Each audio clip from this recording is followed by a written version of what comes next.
पूजनीय मातृशक्ति मुनिगण, आचार्य महानुभाव, ब्रह्मचारी गण, भाष्य भूमिका, वेद विषय विचार,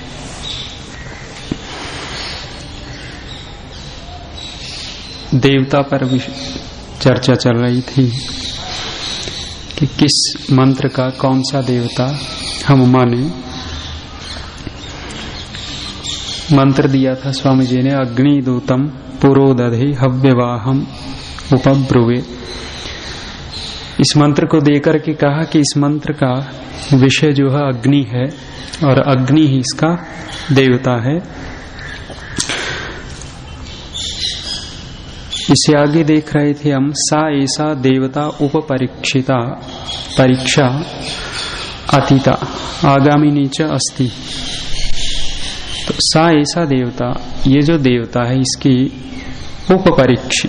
परीक्षा अतीता, थोड़ी परीक्षा है जो हो चुकी, और आगामी नीच अस्ति, और कुछ परीक्षा आगे आएगी, आगे देवता परीक्षा हम करेंगे।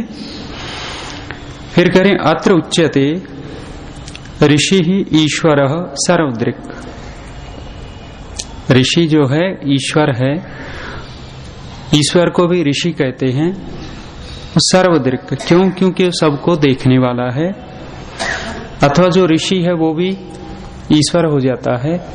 ईश्वर माने ऐश्वर्य से युक्त हो जाता है और वो भी बहुत कुछ देखने लग जाता है। यत कामः को खोल रहे हैं, यम कामयमान इमं अर्थम उपदिशेयम इति स यत कामः। करें कि यम कामयमान, जिसकी कामना करता हुआ, इमम अर्थम, इस अर्थ को, उपदेशेयम इति, इस अर्थ को उपदेश करना चाहिए ऐसा, उसको कर दिया यत कामः, उसकी कामना वाला। कोई ऋषि है और मंत्र पढ़ रहा है, मंत्र देख रहा है, मंत्र का साक्षात कर रहा है, तो करें उस मंत्र में जो स्तुति की कामना की और उसका उपदेश जो करना चाह रहा है, उस ऋषि के लिए कहा स यत कामः, उस कामना वाला। यस्याम देवतायाम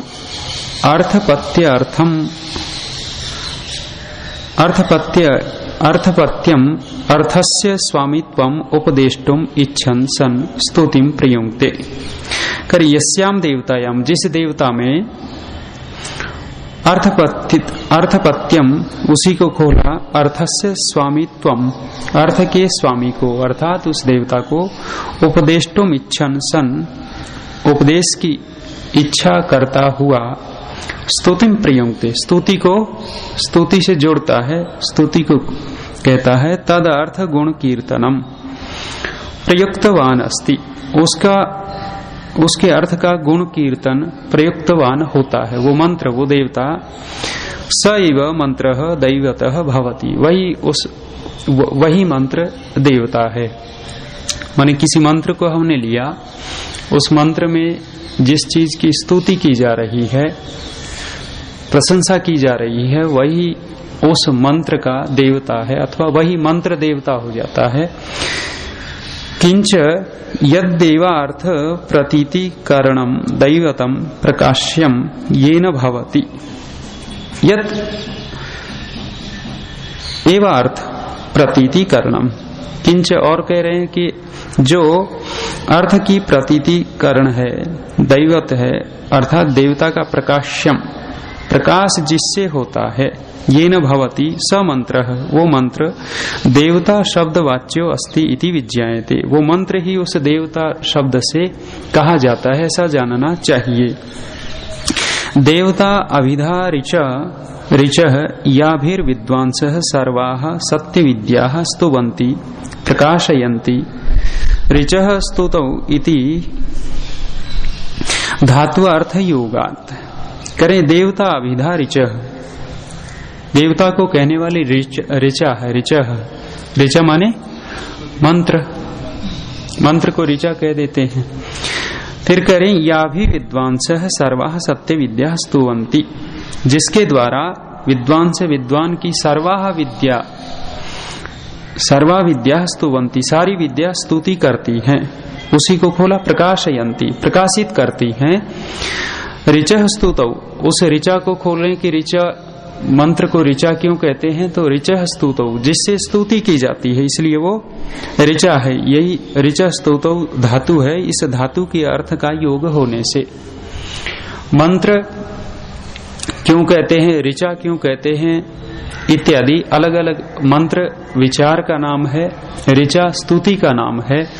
तो किसी भी हम एक वेद में जो वाक्य आए हैं उनको मंत्र भी कह देते हैं, उनको ऋचा भी कह देते हैं। तो ऋचा को खोला स्वामी जी ने यहाँ, ताहा श्रुतयः त्रिविधाः त्रिप्रकारकः सन्ति। वे श्रुतियां तीन प्रकार की हैं। कौन सी? परोक्ष कृता, प्रत्यक्ष कृता, आध्यात्मिक्यश्च इति।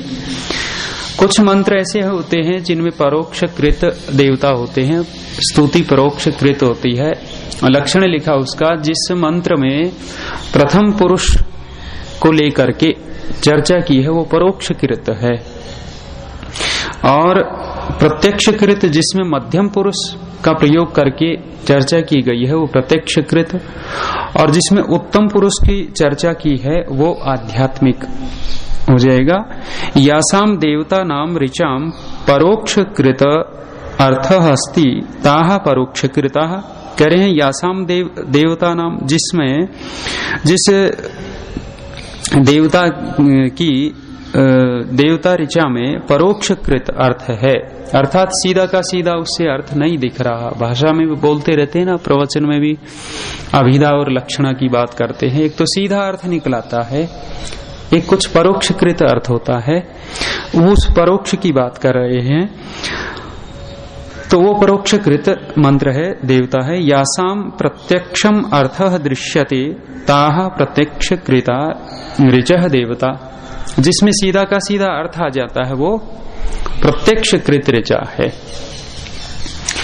जैसे वो सामान्य कह देते हैं भी ये तो गधा है, एक आदमी को गधा कहें और एक गधे को गधा कहें, दोनों में अंतर है। आदमी को गधा कहेंगे तो परोक्ष से अर्थ आ रहा है, सीधा अर्थ नहीं आ रहा है, क्योंकि आदमी तो गधा है नहीं, दो पैर हैं, गधे के तो चार पैर होते हैं, कान भी छोटे छोटे, गधे को बड़े बड़े होते हैं, पूंछ भी होती है गधे की, आदमी की तो पूंछ नहीं, फिर भी उसको गधा कह रहे हैं। तो वो क्या है? परोक्ष कृत अर्थ आ रहा है, घूम करके अर्थ आ रहा है ये। और एक प्रत्यक्ष गधे को गधा कहते हैं तो वो सीधा अर्थ आ ही रहा है। आगे कहा आध्यात्मिक्यश्च आध्यात्मम जीवात्मानं तद अंतर्यामीणम परमेश्वरम च प्रतिपादितुम अर्हा या ऋचः मंत्राः ता आध्यात्मिकश्च इति।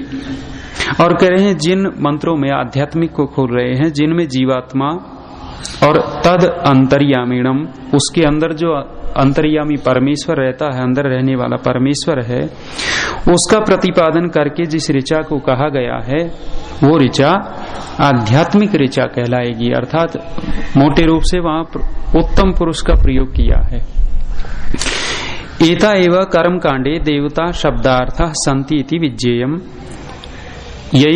एता एव ये ही कर्म कांड में देवता शब्द से होते हैं, ऐसा जानना चाहिए।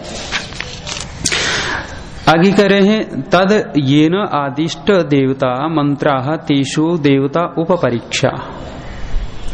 अनादिष्ट जो देवता हैं, बहुत सारे मंत्र ऐसे होते हैं जिनके देवता का हमें पता लग जाता है बहुत जल्दी, और कुछ मंत्र ऐसे होते हैं जिनका देवता हमें पता नहीं लगता।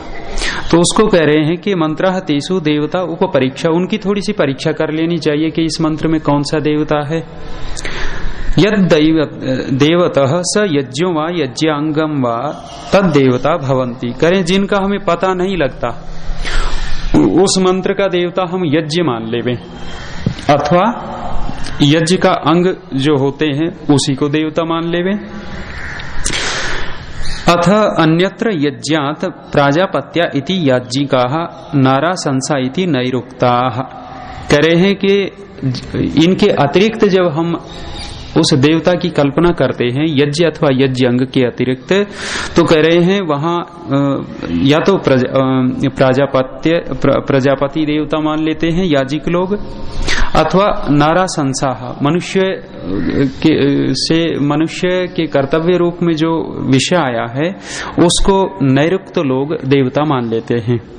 अपिवासा काम देवता स्यात्, और भी कह रहे जिसकी कामना करके हम मंत्र का पाठ करते हैं, मंत्र को बोलते हैं, तो वो कामना ही उस मंत्र का देवता हो जाएगा। जैसे जन्म दिवस पर यहाँ आहुति डलवाते हैं बहुत सारे मंत्रों से, तो उन मंत्रों का वही देवता हो जाएगा जो कामना लेकर के हम कर रहे हैं। पुत्रेष्टि यज्ञ में मंत्र बोलते हैं तो वो उसका देवता वही हो जाएगा पुत्र। इसी प्रकार से कह रहे हैं अपिवा सा काम देवता स्यात्, प्रायो देवता वा, और प्राय देवता भी कह सकते हैं। अस्ति ही आचारो बहुलम लोके, लोक में इन देवताओं का विकल्प देखा जाता है। हम निश्चित नहीं कर सकते कि इस मंत्र का यही देवता है, अर्थात जिसकी हम इच्छा लेकर के मंत्र को बोल रहे हैं वो इच्छा ही उस मंत्र का देवता हो जाएगी। देवत्यम अतिथि देवत्यम पितृ देवत्यम यज्ञ देवतो मंत्र इति, और करें दूसरे बहुल विकल्प से देवता कौन से हैं? देव देवता, अतिथि देवता, पिता देवता, यज्ञ देवता इत्यादि, इनको भी देवता स्वामीदान ने, ये तो निरुक्तकार ही कह रहे हैं, ये भी देवता हैं, निरुक्त का दिया है ये। तो अतिथि देवता होता है, पिता देवता होता है, यज्ञ देवता होता है, ये मंत्रों में इस प्रकार के देवता मिलते हैं। स्वामी दयानंद इसी को खोल रहे हैं।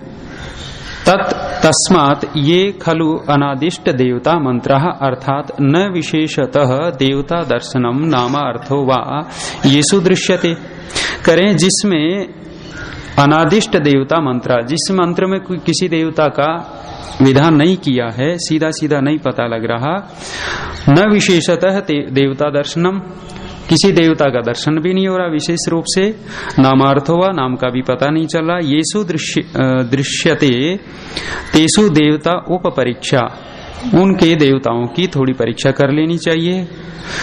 कास्ति इति त्रयः अत्र उच्यते, वे देवता कौन से है? तो यहाँ कह रहे हैं यत्र विशेषो न दृश्यते तत्र एवं यज्ञ देवता, जहाँ विशेष नहीं देखता वहाँ यज्ञ को देवता मान लेवे। यज्ञांगम वा इति एतत् देवताख्याम इति विज्ञायते, अथवा यज्ञ के अंग को मान लेवे। ये खलु यज्ञात अन्यत्र प्रयुज्यन्ते ते वही प्रजापत्यः, जो यज्ञ से अतिरिक्त प्रयोग होते हैं वे प्रजापत्यः। परमेश्वर देवता कहा मंत्रा, प्रजापत्यः को खोला परमेश्वर देवता, वहां तो नहीं खोला था, यहाँ स्वामी दयानंद ने खोल दिया। स्वामी दयानंद की विशेषता बहुत है, किसी भी अर्थ को बड़ी सरलता से खोलते हैं, लेकिन कुछ विद्वानों को स्वामी दयानंद की बात ही समझ में नहीं आती। अभी मैं जींद में गया तो आचार्य प्रद्युम्न जी का सुबह कार्यक्रम चलता है संस्कार चैनल पर, तो स्वामी ये आचार्य प्रद्युम्न जी सत्यार्थ प्रकाश आजकल पढ़ा रहे हैं। 9वां समोल्लास आया, 9वें में क्या स्वामी दयानंद ने 7वें में, 8वें में, 9वें में, 11वें में, और जहां भी ये अद्वैत की बात आई है वहां स्वामी दयानंद ने जबरदस्त खंडन किया है। स्वामी दयानंद त्रैतवाद के समर्थक हैं, द्वैतवाद के, अद्वैत के नहीं हैं। शंकर की जब भी बात आती है अद्वैत की तो ऋषि दयानंद रोक नहीं पाते अपने आप को। स्वामी दयानंद को भी भ्रम हो गया था, निश्चय करा दिया था कि और तो कुछ है ही नहीं, ब्रह्म ही ब्रह्म है। स्वामी दयानंद स्वयं लिखते हैं कि मुझे भी ऐसा हो गया था, लेकिन वो ब्रह्म का भ्रम टूट गया स्वामी जी का। और एक व्यक्ति शास्त्रार्थ करने आया और वो अहम ब्रह्मास्मि कहने लगा और बोला सब कुछ ब्रह्म है, कुछ है ही नहीं। स्वामी दयानंद ने एक चांटा लगा दिया। वो नाराज हो गए, बोले ये क्या किया? अरे बोले ब्रह्म ने ब्रह्म को मार दिया, हानि किसकी हुई? अर्थात ब्रह्म ने ब्रह्म को मारा तो वो तो हानि किसी की है ही नहीं। तू भी ब्रह्म, मैं भी ब्रह्म। तो स्वामी दयानंद इस पे बहुत कटाक्ष करते हैं। लेकिन मैं जब यहाँ गया, जींद में गया था, बीच में रोहतक रुका, वहां एक परिवार में गया तो रिकॉर्डिंग कर रखी थी। अजर प्रद्युम्न जी को स्वामी दयानंद की बात ही नहीं बैठ रही। वो कह रहे हैं कि पता नहीं स्वामी दयानंद जी पीछा क्यों पड़े हुए हैं शंकराचार्य के, और कह रहे हैं मेरी समझ में ही कभी ये बात नहीं बैठती स्वामी दयानंद की। वो कहते हैं कि जो शंकराचार्य करें वो ठीक है। अब इतने बड़े विद्वान हैं, सत्यार्थ प्रकाश पे बोल रहे हैं, संस्कार चैनल पे बोल रहे हैं। जब मैंने सुना वो बातें, और उन्होंने विशेष रूप से रिकॉर्डिंग कर रखी थी, मैं गया तो बोले जी ऐसी ऐसी बात है। मैंने वो बहुत गलत है। ये तो ऋषि दयानंद जिसको मान रहे हैं वो कह रहे हैं त्रैतवाद है, और शंकर कह रहा है अद्वैत है, केवल एक ही है। और उसी बात को आचार्य प्रद्युम्न जी टीवी पे कह रहे हैं सत्यार्थ प्रकाश पढ़ाते हुए कि ऋषि दयानंद की बात हमारे गले ही नहीं उतरती। ऋषि दयानंद की बात गले नहीं उतरती तो हमारे अंदर योग्यता कम है, क्षमता कम है। जिसके अंदर ऋषि दयानंद की बात उतरने लगती है उसके अंदर एकदम प्रकाश होने लगता है। लेकिन सीधा उन्होंने कई बार ये बात दोहराई कि मुझे तो समझ में नहीं आती, मुझे तो आश्चर्य लगता है ऋषि दयानंद ये कह रहे हैं। इसका मतलब ऋषि दयानंद छोटे हैं और हम बड़े हो गए, अच्छा नहीं लगता। और जब मैं पढ़ता था उस समय भी ऋषि दयानंद की खिल्ली सी उड़ाते थे ये। एक बार तो झगड़ा ही हो गया मेरा। योग दर्शन पढ़ रहे थे, मुक्ति विषय चल रहा था। मुक्ति विषय, उनकी मुक्ति इस प्रकार से मानते हैं, वो कहते हैं एक मुक्ति तो ऋषि दयानंद वाली है, माने एक अवधि में जीव लौट के आ जाता है, और एक वो मुक्ति ऐसी मानते हैं भी कभी लौट के ही नहीं आता, वो असली मुक्ति है। ये तो छोटी मुक्ति है, बहुत छोटी मुक्ति है। तो ऋषि दयानंद की बहुत छोटी मुक्ति है। पढ़ते पढ़ते बोले सोमदेव जी आप क्या मानते हो? मैंने कहा गुरु जी जो ऋषि दयानंद कहते हैं वही मैं मानता हूं। ऋषि दयानंद से ज्यादा मैं किसी को नहीं मानता। उसी समय खिल्ली उड़ा दी ऋषि दयानंद की, है इनका ऋषि देखो। मुझे उसी समय गुस्सा आ गया और मैंने कहा गुरु जी बहुत गलत कर रहे हैं आप। मुझे क्रोध आया और मैंने बोल भी दिया। तो ठीक है, हम शिष्य हैं, हमें नरम रहना चाहिए था, लेकिन मैं अपने आप को रोक नहीं पाया उस समय। जब ऋषि दयानंद के ऊपर खिल्ली उड़ाने लगे, अच्छा नहीं लगा। अब जब ये बात टीवी में सुनी मेरे अंदर और बहुत खराब लगा मुझे। ठीक है गुरुजी हैं हमारे, हम पढ़े हैं, लेकिन ऋषि दयानंद की बात गले नहीं उतर रही और एक पौराणिक की बात गले उतर जाती है, कहाँ की? विचित्र लगता है। कई मूर्खानंद ऐसे, मतलब अपने अंदर तो योग्यता है नहीं और योग्य व्यक्तियों की परसेंटेज निकालने लग जाते हैं। पूज्य आचार्य जी हैं, वर्तमान में मीमांसा का आर्य जगत में अब तक ऐसा कार्य नहीं हुआ था जितना वर्तमान में चल रहा है। ये दर्शन मीमांसक जी ने बहुत अच्छी तरह पढ़ा, उससे पहले पढ़ा होगा आर्य मुनि जी ने, उनका भी भाष्य मिलता है, और भी एक आध हुए होंगे। लेकिन इस रूप में जैसा वर्तमान में चल रहा है ऐसा नहीं मिलेगा जितना पूज्य आचार्य जी वर्तमान में करवा रहे हैं। लेकिन एक आध मूर्खानंद ऐसा उठता है, कह रहे जी आचार्य जी तो अपना अभ्यास कर रहे हैं और कह रहे इनकी योग्यता तो केवल 20-25% है। वो जो परसेंटेज निकालने वाला है, प्रतिशत निकालने वाला है, उसकी 0% है और विद्वानों की प्रतिशत निकालने लग जाते हैं। गुस्सा आता है, अच्छा नहीं लगता, उत्तेजना एक अंदर अंदर खराब लगता है कि देखो देवता तुल्य व्यक्ति एक ऋषि का ग्रंथ पढ़ा रहा है, आज तक जिस पे काम नहीं हुआ और इतने परिश्रम कर रहे हैं, और सामान्य से व्यक्ति परसेंटेज निकालता है। मूर्खानंद है बिल्कुल, व्यवहार देखेंगे बिल्कुल मूर्खों जैसा। तो जब मैंने सुना मुझे तो बड़ा खराब लगा। मगर देखो स्वयं का कुछ नहीं और इतने बड़े विद्वान के ऊपर ये कह रहा है कि ये तो अपना अभ्यास कर रहे हैं। तो बात यहां से चलिए, ऋषि दयानंद जो हैं, जिसके अंदर ऋषि की पंक्ति नहीं उतर रही, ऋषि दयानंद की बात समझ में नहीं आ रही, बड़ा आश्चर्य लगता है। तो स्वामी दयानंद यहाँ क्या कर रहे हैं, कह रहे हैं कि ये देवता खोले, प्रजापत्य पानी खोला था, यहाँ स्वामी जी ने खोल दिया परमेश्वर देवता का मंत्रा भवंती इति, एवं जो दूसरे मंत्र हैं वो परमेश्वर परक हो जाते हैं, उनमें परमेश्वर देवता हो जाता है। याजिका मन्यन्ते, इसको याजिक लोग मानते हैं। जब यज्ञ जो है वो देवता नहीं लगता, यज्ञांग देवता नहीं लगता, अतिरिक्त कोई देवता लगता है, तो उसकी कल्पना याज्ञिक लोग परमेश्वर पर कर लेते हैं। अत्र एवं विकल्पो अस्ति, या विकल्प भी है। क्या विकल्प है? नारा संसा मनुष्य विषया इति नैरुक्ता ब्रुवंती। नैरुक्त लोग जो हैं, निरुक्त को पढ़ने उन पे विचार करने वाले, वो देवता मानते हैं तो मनुष्य विषयक देवता मान लेते हैं। जब यज्ञ और यज्ञांग देवता नहीं दिखते, कोई और देवता नहीं दिखता। तथा या कामना सा काम देवता भवती इति सकामा लौकिका जना जानन्ति। करें और या कामना, जो कामना, सा काम देवता, उसको काम देवता कह देते हैं। जिसकी कामना हम कर रहे हैं, उस मंत्र में काम देवता की कल्पना कर ली। उस सकामा लौकिका जना जानन्ति, लौकिक जन जो होते हैं वह सकाम होते हैं, और सकाम होने से वो उनकी कामना रहती है, और कामना करके मंत्र बोलते हैं, तो वो सकाम देवता हो गया। एवं देवता विकल्पस्य प्रायेण लोके बहुलम आचारो अस्ति, क्वचित देव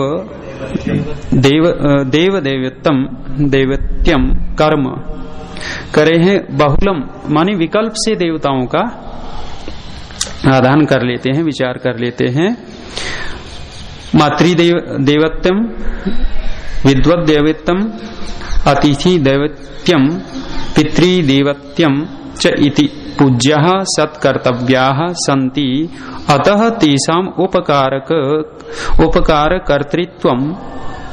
कर्तृत्व मात्रम एव देवतात्वम् अस्ति इति विज्ञायते।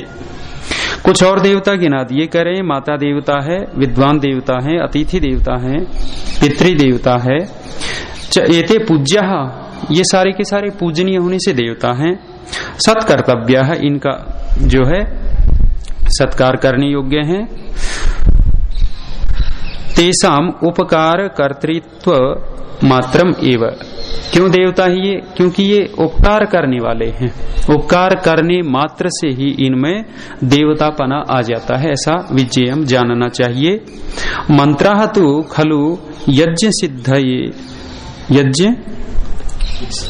सिद्धये भ दिया, यहाँ यज्ञ सिद्धये मुख्य हेतुत्वात् यज्ञ देवता एवं संति इति निश्चीयते।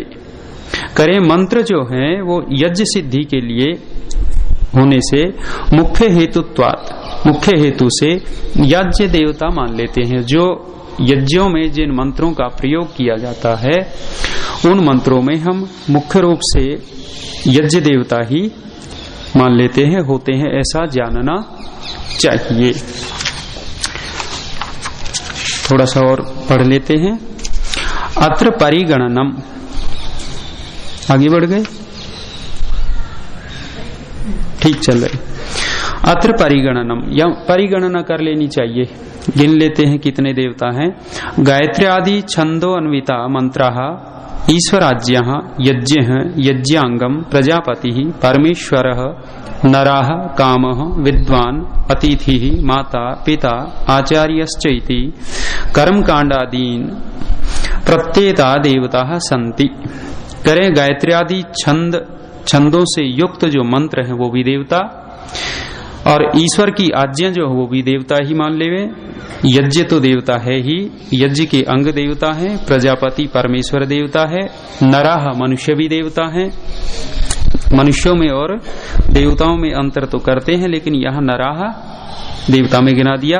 कामः कामना देवता है, विद्वान देवता है, अतिथि देवता है, माता पिता आचार्य ये सब देव हैं। कर्म कांडादीन प्रत्येता देवता संति, तो ये कर्म कांड आदि को में ये देवता होते हैं। परंतु मंत्र ईश्वर एवं मंत्र ईश्वर ऐसे करेंगे। अच्छा, मंत्र ईश्वर एवं यज्ञ देवते भवतः इति निश्चयः। करे मंत्र और ईश्वर ये दोनों यज्ञ देवता, यज्ञ में देवता होते हैं, ऐसा जानना चाहिए। माने यज्ञ में मुख्य रूप से वो मंत्र ही देवता है अथवा ईश्वर देवता है, ऐसा हम निश्चय कर लेवे, मान लेवे। ये तो ऋषि दयान ने एक बात लिखी है सत्यार्थ प्रकाश में, करें कि जो उन्नति करना चाहो, जो उन्नति करना चाहो तो आर्य समाज में मिल जाओ। क्यों? कारण लिख रहे हैं, करें कि जितना आर्यवर्त की उन्नति चाहने वाला आर्य समाज है उतना दूसरा मत संप्रदाय नहीं मिलेगा।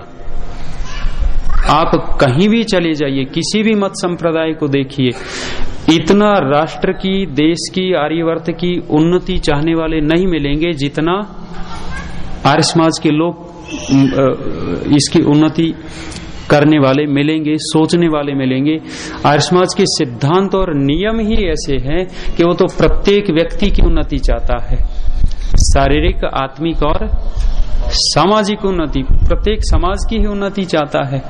इसलिए इसी में मिलना पड़ेगा। अंत तो गत्वा जितने भी हैं ये आरएसएस इत्यादि है, वो बहुत कुछ करते हैं राष्ट्र के विषय में, सोचते भी हैं, लेकिन बेचारों के पास मूल आधार नहीं है, सिद्धांत नहीं है। सिद्धांत है तो केवल यहाँ है और यहीं से कुछ होगा। चलिए शांति पाठ।